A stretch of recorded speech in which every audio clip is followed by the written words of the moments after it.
There he is, laid back in his. What is this? Your study there, baller? Yeah, it was one of the kids' bedrooms. The kids are all grown up now, so one of the kids' bedrooms we turned into an office. It's These got, days, you need to have a home office, Robbo. yeah, you do. Yeah, so this is where I work during the week. So yeah, this is where I am. I think it's just be strange for people to see you. That's what I mean by this in an office. They've got this idea of what you are, and it is so many years after your career. And I know you, and I've known you for a long time, and it's not who you are, but because the hard man of the Melbourne Football Club through the 80s and 90s, early 90s, who it just doesn't sit well with me when I meet you. It's like, no, he's not. He's a bit of a puppy dog. Loves Yeah, a well, I think when I was playing footy, I was a garbo, right? So yeah, I was a garbo, I was a labourer.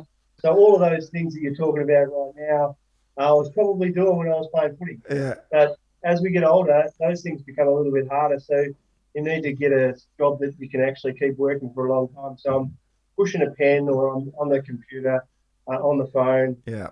as a sales guy, doing my thing. Yeah, good on you, mate. Now, for the people that are watching, you don't know this about Baller. He's been behind the scenes one of the greats in terms of bringing our club together. He is the president of the past players, our Melbourne Football Club past players, and has done a power of work and really turned it all around. And it wasn't hard, was it, Baller? Because Nita was the last president, and there wasn't much going on there, was there? Well, look, I've said this many times that when I came down as a young bloke from the country at 17, walked into the footy club became my family straight away. All the players there became my great mates, and was spent 10 or 13 years there playing, and then had a little hiatus over in Tassie for 3 years, coaching over there, your neck of the woods, Yep. down in Hobart, the mighty New Norfolk footy club, Mm. and then came back. And when I got back, obviously the footy club well, not the footy club dragged me back. I went back to the footy club and just connected with all of those past players again and joined the committee. And it was just a natural thing for me. And then I ran for Neil for 7 years, which you were out there doing your thing. Mm. My first year was actually that 2000 grand final. Yeah. It was amazing for me to be involved again and to be running in an AFL or to be out there involved in the AFL Grand Final. Mm. So being involved on the committee, it's not a chore. It's something that I just love, and the connection and providing opportunities for people to get together is what I love to do. Yeah, and you've done that. You've brought us all back, and there's a lot of guys that weren't too engaged with our football club because it wasn't that success around the club through, the 80s, the 70s, and they've just gone away and not come back. And you've been charged with this thing, and you've got them all back, mate. It's just wonderful. There's plenty more to go, of course, and we're still working on Yeah, it. yeah, But absolutely. let's go right back, mate, because you first walk into the club, young kid, and you've got a nickname straight away. Everyone wants to know why you're called Balls. How can you get a Yeah. nickname Balls? There must be something going on there down below. No, well, that's what everyone thinks. But Chris Conley used to say to me all the time, he said, look, if people ask you, just say you always had a footy in your hand or you always had a cricket ball or Yep. a tennis ball or a basketball. Um, but I tell people the truth. Yeah. Right? Now, the truth is, so when I came down as a young fella, had promised me a job. Come down, I go, great. So there was two players, current day players at the time, that were carpenters, and they were working over at the MCG, Yep. renovating our change room. Hmm. And Ray Manley, who was our what would you call him, general manager, or I don't know what his title was, but anyway, he was sort of looking after us. He goes, right, I want you to, I've got some work for you. You can go over and help Paul O'Brien and Scott Sutcliffe. Hmm. And I went, right, no worries. So I meet him, I go over there and I get introduced to him as Rod Grinter from Katandra West. He's a young guy, he's coming down to play with our club. He's here to help. And so I got introduced to Paul and Scott. And as the day went on, we sort of got friendly and sort of, there's a little bit of banter going on Yeah. as they were just doing their thing. And they'd forgotten my name, as you do sometimes when you meet someone for the first time. They'd forgotten my name. Yeah. But during the day, they were calling themselves cock because balls like, hey cock, we need you to come over and do this. Hey, hey, Balls, we need you to come over and do this, right? Yeah. So that was going on during the day. And I was calling them Paul and Scott, Yeah. Obi and Scotty. And we were training at the G. The senior boys were training at the MCG, and they started to come in after work Yep. to get ready to go to training.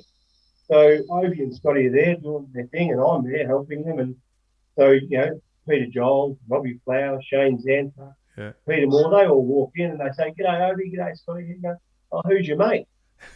And they go, "That's Balls." It's balls.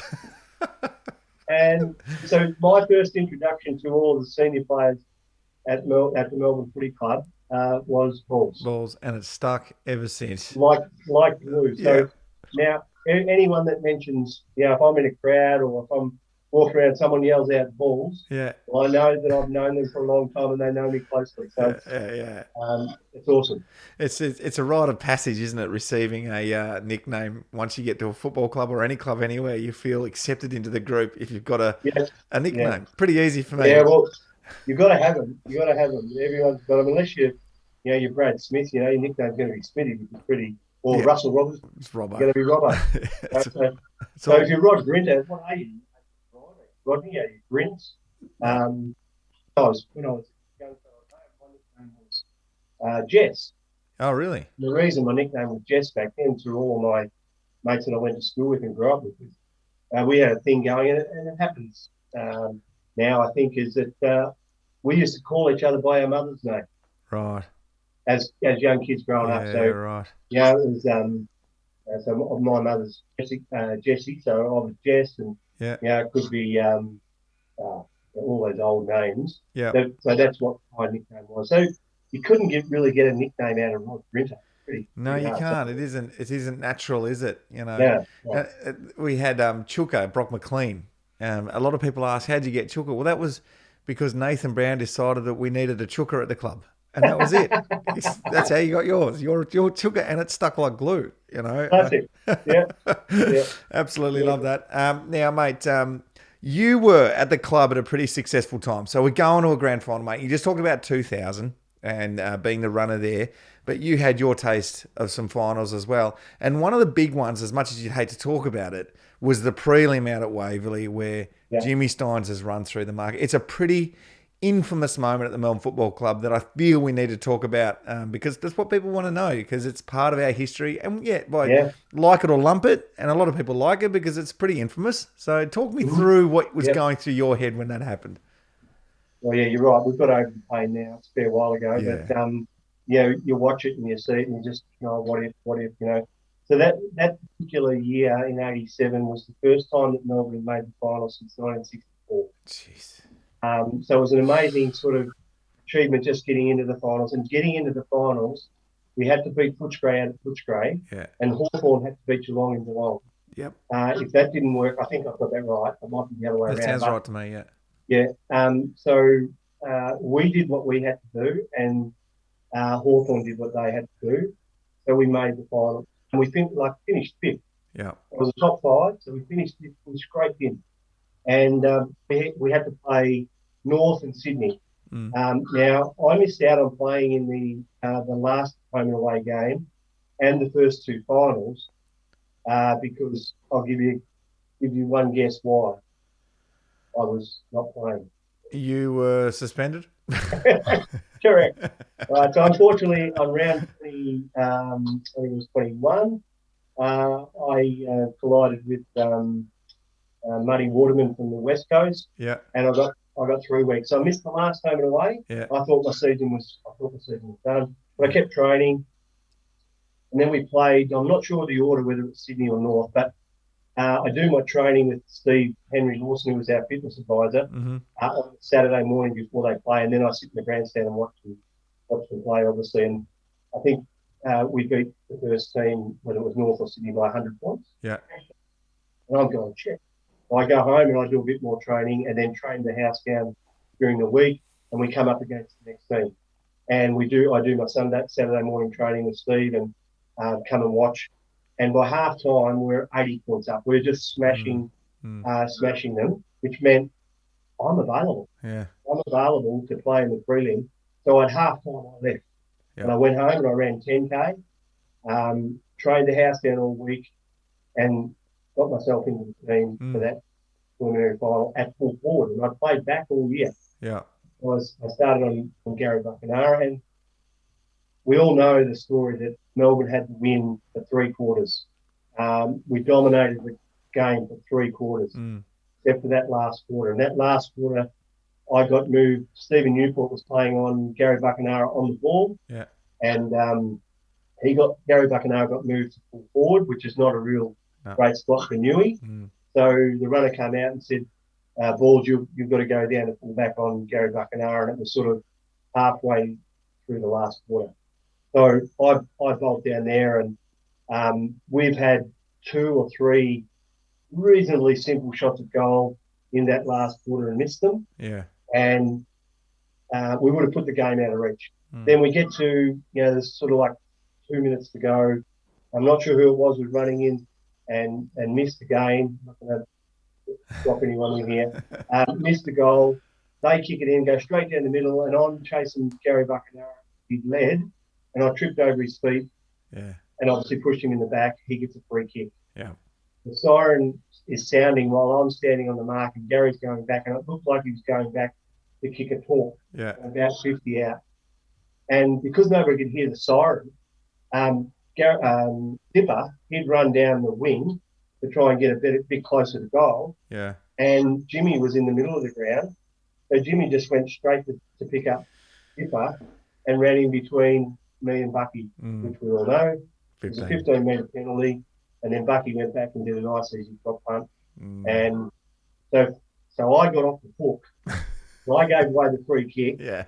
And Jimmy and the blokes that missed the goals that should have kicked them, they got off the hook because Jimmy was the person that ran through the mark, and that's what everybody remembers. And you can't say anything more about it, really. It's just the way football. I said to someone because they were asking me, should Jonesy play in the grand final this week? And Nathan Jones, poor Nathan Jones, and we do feel really, really horrible for him because he has, by all intents and purposes, been the heart and soul, the rock of our club for a long time, and he's not getting to play in this grand final. But there are no fairy tales in elite sport and professional sports, is there? It has to be, heartbreaking sometimes. Yeah. Look, at 88, if we go to 88, just quickly, that was a heartbreak story there. Stephen O'Dwyer gets rubbed out in the prelim against Carlton. And he was our best and fairest that year. So he was like Thorny. He was like Thorny, and he was super all year. Yeah. And playing the prelim, and it was just a little round arm, meant nothing, but he got a week and he missed the granny. And there's obviously lots and lots of stories about, Nathan, you're right, and there's a fantastic Warrior footy club, 3-time best and fairest, captain, one club, and had been through the worst times for the footy club and stuck back with us. Yeah. And it's just a shame that he's got to that point, like we all do in our footy career. You did it, I did it, where you come to the end. And unfortunately for him personally, our club, which is bloody fantastic, firing, and he can't get in the team. Yeah. It's just tough. We all feel for him. We do. And what was the biggest spray you got when you were a runner? Was it me? No, biggest spray. Wizard? Look, there was lots of them because we all know what Neil was like. There was actually times during my running career with Neil, that early doors, that I couldn't understand what he was saying. So what we ended up doing, we ended up giving feedback to Chris Fagan to say, Fags, mate, if you want me to continue to run and give the correct message, I can't continue to have Neil give the message, because he screamed down the phone to a point where you just can't understand what he said. So what ended up happening was that Fags would have the phone, Neil would be yelling like he normally does the message, and then Fags would repeat the message. So you get the message twice. Before we had to go out and deliver it. And look, there was plenty, mate. There's too many to reel off. And I always looked after you, bloke. So if you cop Yeah. Go out and tell Russell Robinson that he doesn't do this. I go, Robbo, mate, just get in front of you, man. Mate. Make Is there sure, any chance? spoil from behind. Just spoil from behind, mate. Any chance you lay a tackle? Something like that. Oh, they were great days, mate. But that was the time where you usually, there wasn't so many rotations, was there? Now they just know they're No, coming off, so they willingly come off really quickly and then go back on. But yes, if we went off, we knew we were off for probably like 2 quarters, and we hated that. yeah, yeah, yeah, Yeah, absolutely. And back in my day, mate, if you came off because you were playing terribly, and yeah. you only went back on if somebody got Got hurt. injured. Yeah. Yeah, Speaking of injury, and of course, we'll talk about the big things because we've got not very long because, we've got so many people we want to talk to. And yep. the You're doing big, a great job, mate. yeah, the big things that we got to talk about in your career are those final series, which were unbelievable. Jimmy Steins, Robbie Flower. I want to get a quick summation on him as a person because he still to this day goes down as in the hearts of many Melbourne supporters that were of that vintage as the greatest player that we've ever had. So, you were there right there with him. What made him so great? Robbie was he was my first captain, I think. Yeah, I think he was my first captain. I was under Barras, but he was like for me coming from the country and obviously playing in the under-19s and the reserves. Mm. Robbie was like God within the footy club because of how he played and how he held himself and how he was sort of held in the whole community of them. Um, so once you get to play with a guy or you get to know a person personally rather than from afar, he he was just a really genuine, nice person. Yeah, Just a super, super um, good bloke, yeah, really good bloke. And he had this ability to play at a level that was above everyone else. But he wasn't that type of person that was arrogant, had an ego. He yeah. was the total opposite. He was very encouraging and involving, and that's what made. I obviously kept a relationship with Robbie post his footy career. He'd come along to lots of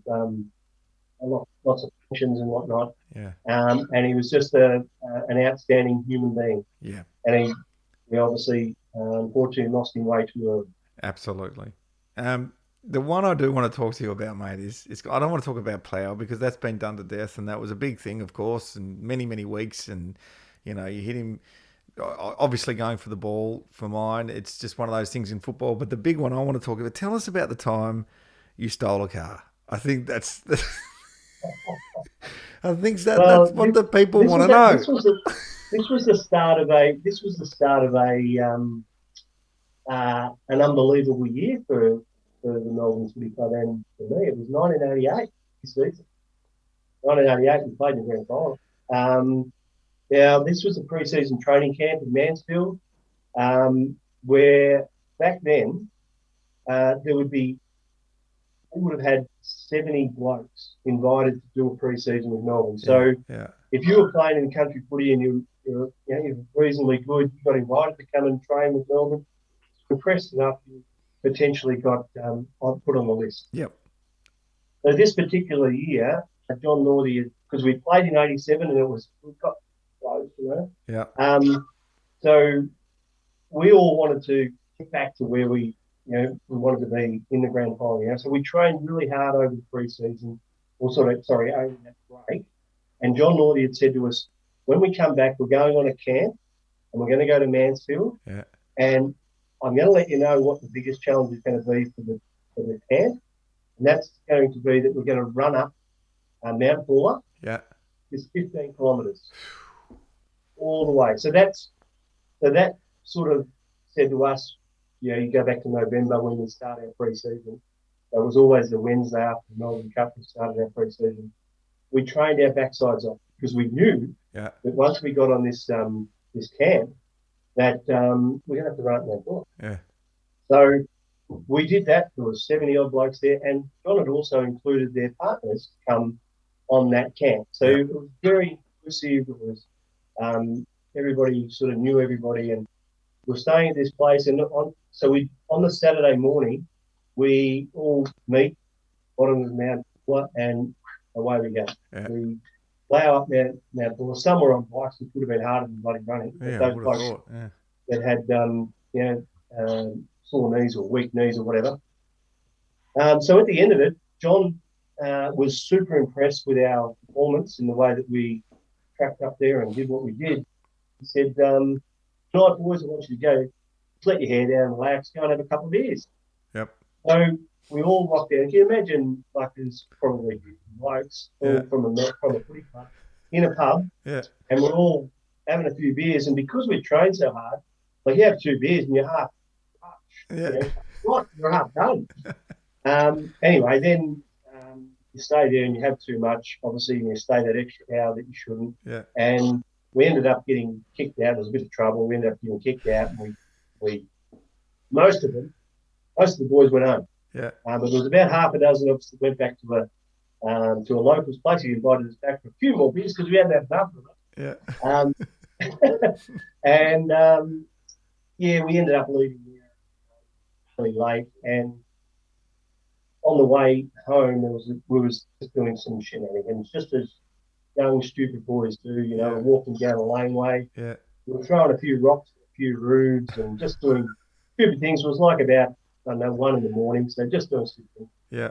Right. One of the boys picked up a brick, Yeah. and that's what's in that photo. There was a brick under there because everybody blamed me for throwing the brick through the window. Yeah. But this brick went through. It didn't make the roof. It went through a window. Oh, God. So the people obviously in that house had woken up to this, and we're just walking up this road. Yeah. Walking up this road, and this car comes flying down the road, yelling abuse at us, and we're going, "What the hell?" And everybody just took off. Yeah. So one went straight up the middle of the road. I jumped over into someone's front yard and just light, because it was dark, just light in the grass. Yeah. Somebody went that way and somebody went that way. Anyway, the bloke happened to stop his car right out the front of where I was lying on the grass. Yeah. And he got out of his car and it was running, and left the door open and started chasing the guy, one of the players that went straight up the middle of the road. So I popped my head up over the fence and went, "Oh, here's a chance for me to get away from this little incident." So I jumped in the car and took off. And the bloke going, "Whoa." So I've just gone around him, and it was nothing. Obviously, you started it off, you prefaced it by saying that I pinched the car. Well, it wasn't really pinching the car, I just borrowed his car. All I had to do was turn left and I was home, but I went right, and I got lost and ended up getting into a fair amount of trouble. Let me tell you, Russell. Yes, you can only imagine that you're going away to do something which is, bring the club together, we're going to get fit, and you end up committing grand theft auto. You didn't. I get why you did it. It was just like, oh, well, it's right there. I might as well, I might as well use it to get home and go to bed, because the next morning we had to get up at I think it was 5:30, 6 o'clock to do a triathlon. Yeah. And I had a 20-kilometre bike ride, and somebody did a run leg and somebody did a swim leg. So I didn't end up getting home for reasons that I won't mention, but didn't get home until probably 4 o'clock, 4:30. Yeah. And my now wife, who was my then girlfriend, was in the room, and she goes, "Where the hell have you been?" Don't worry, talk about it later. Put my bike shorts on, put my gear on, and went out and did my training, and then had to go in front of the club and tell them what had happened. And oh my God, not good. Not good. He did get caught, ladies and gentlemen. Of course, there was a little bit of trouble there from a senior player at the Melbourne Football Club. You can only imagine what would happen today if one of the AFL players stole a car. They might even deregister the footy club for what happened. Yeah, I think they probably would, mate. Oh, it's a great story, and every single time you tell it, I have to laugh, because I guess I can see myself doing the same thing. You're drunk, you're like, oh well, I'll just use that to get out of the way. Next thing you know, the cops are on you. So there you go, mate. Now we'll finish up by saying you had a great career with the Melbourne Football Club. Everyone still they remember characters. They remember, they remember me for my marks. They remember the Wizard because of his goals. They remember you because you were a hard man of the AFL. Do you like that? You like that idea that you were, because you did play in a hard time. It was harder than now, and you played it hard. I don't mind it, and I sort of makes me feel okay, right? Yeah. But in terms of my footy, I think what happens is, I did play for 10 years. Um, I played in 12 finals. Yeah. I played in a grand final, Yeah. and all of that ability, if you like, gets pushed It aside, does. and the focus is on the tough, rough, and hard stuff. Yeah. Not that I could, and I'm not, it's in my own pocket, but you can't play for 10 years, No. play over 100 games, play in an AFL grand final. No, it's You true. can't play. It's absolutely true, and it can be said for a lot of people. I think there was in our WhatsApp group, because I'll get you to comment on that in a minute. Our WhatsApp group, someone posted about Jacko, Yes, not Alan Jakovich. no, I'm an individual, Jacko. yeah, you can't fool me. You can't fool me. He was a terrific player. He was averaging 70 goals for the Melbourne Football Club for the couple of years that he was there. That not an average player gets that, and that's hard to No, do. and that's right, and that gets lost, mate. It gets lost in what people want to see and Yeah, want to hear. yeah, Because that little dark side of people or that little controversial thing is like, water cooler talk. Oh, did you see this? Or they don't say, oh, what about when we talk about Robbie Flower, the yeah, water cooler talk is all about, oh, what about the way that he ran down the wing and he bounced and he cut and forked and he took a left foot kick and kicked the goal.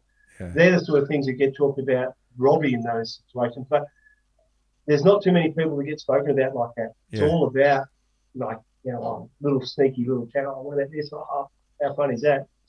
And we talked about, I've had a conversation just recently with Gary Rowan. yeah, Like Gary Rowan, he wasn't on his own in that preliminary final. yeah. The rubbish that he's copped Oh, over that performance, and basically people saying he can't play, yeah, he shouldn't be in the team. But then you look at his body of work throughout the start of the year and through the year, he was outstanding for the yeah, Geelong Footy Club. yeah, And then there's one game that everybody remembers or everybody focuses on, yeah, and that gets forgotten. And that happens with me a little bit, even though I'm not that precious that I don't mind people talking about that yeah, hard and tough stuff, because it's what people want to talk about and want to hear. And it's easy to talk about that rather than, oh, you had a great left foot kick or you took a good mark or yeah, whatever the conversation might be. So I don't mind it, yeah, but that's the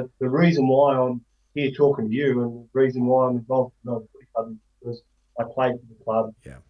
that was in the VFL, AFL. And you did it very well, mate. And lastly, the WhatsApp group. It's pretty inspiring at the moment with all the past players in there. Neil Danniher started one. There's a running group one, and there's also just one that you've recently started that is chock-a-block full of guys that played 70s, 80s, 90s, early 2000s to today. And Yep. I am loving the banter. I'm loving the photos that have been put up of guys doing preseason in 1983.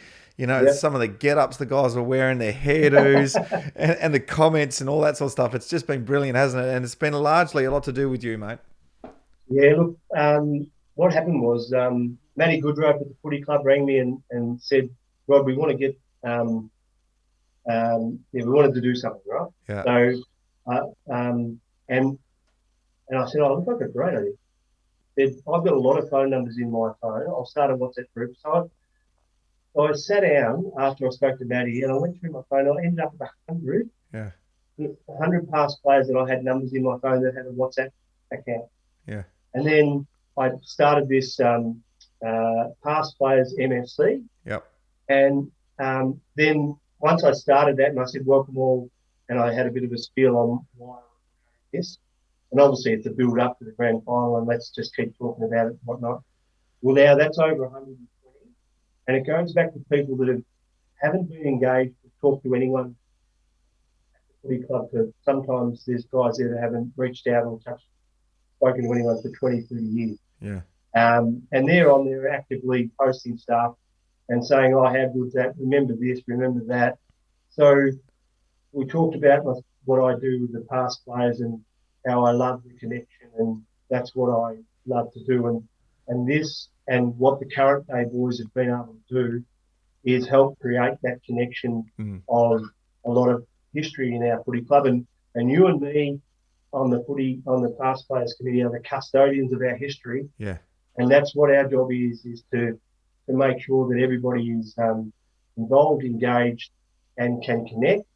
And once we get out of this mad COVID world, when we can have functions and get together, I think the next one we have will be well attended by a lot of past players because of this connection. I think so too. It's been hard to get everyone together over the last however many years. It's getting better, and I feel like now, after what we've done through this lockdown period and the excitement of the way the team's going at the moment, we're going to have a massive ACU, which is your get up at the end of the year, the big Christmas party, mate. Yep. It's been an absolute joy talking to you about some of the old times. I know when we win this weekend, there'll Yep. be no one more emotional and charging with a few beers than your great self, mate, because you love your D's. Baller, you're a legend. Thanks, mate. Good on you, Russell. You're doing a great job, and thanks very much for having me on. Well done. Good on you, Balls. See you, mate. Yeah, mate.